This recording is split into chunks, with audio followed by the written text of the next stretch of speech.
اللہ پاک نے قرآن پاک میں ارشاد فرمایا ان الحسنات یذہبن السیئات، بے شک نیکیاں برائیوں کو مٹا دیتی ہے۔ اللہ اکبر۔ میرے پیارے آقا صلی اللہ تعالی علیہ وآلہ وسلم نے فرمایا جہاں بھی رہو اللہ عز و جل سے ڈرتے رہو اور گناہ کے بعد نیکی کر لیا کرو کہ وہ نیکی اس گناہ کو مٹا دے گی، اور لوگوں کے ساتھ حسن اخلاق سے پیش آؤ۔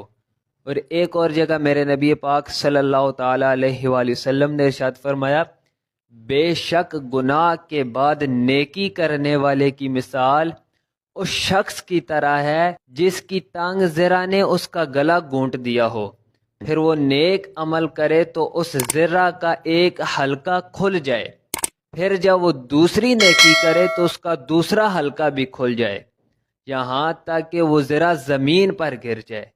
اللہ اکبر۔ آیت مبارکہ اور دو فرامین مصطفیٰ صلی اللہ تعالی علیہ وآلہ وسلم سے معلوم ہوا کہ جب بھی گناہ سرزد ہو جائے تو کوئی نیکی کر لینی چاہیے، مثلا درود شریف، کلمہ طیبہ وغیرہ پڑھ لے۔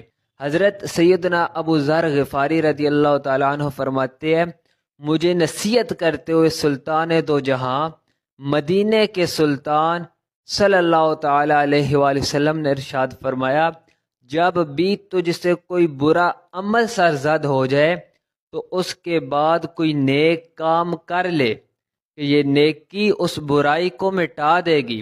میں نے عرض کی یا رسول اللہ صلی اللہ علیہ وآلہ وسلم کیا لا الہ الا اللہ کہنا نیکیوں میں سے ہے؟ فرمایا یہ تو افضل ترین نیکی ہے۔ اللہ اکبر۔